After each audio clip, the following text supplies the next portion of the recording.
भगवान श्री राम ने जीवन में कभी झूठ का सहारा नहीं लिया। उनका जीवन एक आदर्श जीवन था, जबकि भगवान श्री कृष्ण ने युद्ध में विजय के लिए पूर्व से स्थापित आदर्श का अनिवार्य पालन नहीं किया, बल्कि विजय की प्राप्ति के लिए पूर्व निर्धारित आदर्शों का उल्लंघन किया। फिर क्या कारण है कि कोर्ट में गीता पर हाथ रखकर कसम खिलाते थे, रामायण पर नहीं? तो आइए आपको रूबरू करवाते हैं इस मजेदार सवाल के जवाब से। कोर्ट में गीता की शपथ क्यों ली जाती है, जबकि रामायण ज्यादा लोकप्रिय धार्मिक पुस्तक है? इसके पीछे लॉजिक यह है कि रामायण भगवान श्री राम के जीवन का वर्णन है। रामायण से लोग आदर्श जीवन का मार्गदर्शन प्राप्त करते हैं।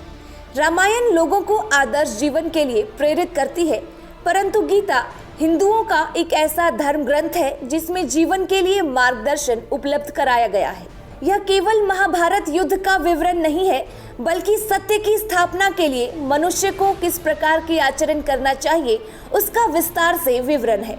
हिंदू धर्म में गीता, इस्लाम में कुरान और क्रिश्चियन में बाइबल समान रूप से मानव जीवन को मार्गदर्शन करने वाले धर्म ग्रंथ माने गए हैं।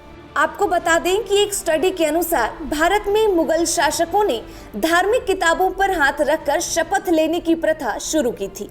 तब यह प्रक्रिया एक दरबारी प्रथा थी, इसके लिए कोई कानून नहीं था। लेकिन अंग्रेजों ने इस प्रथा को कानून बना दिया और इंडियन ओथ्स एक्ट 1873 को पास किया और सभी अदालतों में लागू कर दिया गया।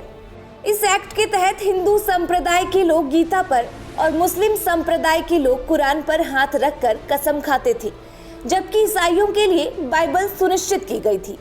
आजादी के बाद भी कसम खाने की यह प्रथा जारी रही, लेकिन 1969 में किताब पर हाथ रखकर कसम खाने की यह प्रथा समाप्त हो गई। जब लॉ कमीशन ने अपनी 28वीं रिपोर्ट सौंपी, तो देश में भारतीय ओथ अधिनियम 1873 में सुधार का सुझाव दिया गया और इसकी जगह पर ओथ्स एक्ट 1969 को पास किया गया। इस एक्ट के तहत पूरे देश में एक समान शपथ कानून को लागू किया गया। इस कानून के पास होने से भारत की अदालतों में शपथ लेने की प्रथा के स्वरूप में बदलाव किया गया और अब शपथ सिर्फ एक सर्वशक्तिमान भगवान के नाम पर दिलाई जाती है। अर्थात अब शपथ को सेक्युलर बना दिया गया है। हिंदू, मुस्लिम, सिख, पारसी और ईसाई के लिए अब अलग अलग किताबों और शपथों को बंद कर दिया गया है। अब सभी के लिए इस प्रकार की शपथ है, मैं ईश्वर के नाम पर कसम खाता हूँ या ईमानदारी से पुष्टि करता हूँ कि जो मैं कहूँगा वह सत्य, संपूर्ण सत्य और सत्य के अलावा कुछ भी नहीं कहूँगा। बता दें कि नए ओथ एक्ट 1969 में यह भी प्रावधान है कि यदि गवाह 12 साल से कम उम्र का है तो उसे किसी प्रकार की शपथ नहीं लेनी होगी, क्योंकि ऐसा माना जाता है कि बच्चे स्वयं भगवान के रूप होते हैं। ऐसे में अगर कोई व्यक्ति शपथ लेने के दौरान झूठ बोलता है तो इंडियन पैनल कोड के सेक्शन 193 के तहत यह कानूनी अपराध है और झूठ बोलने वाले को 7 साल की सजा दी जाती है।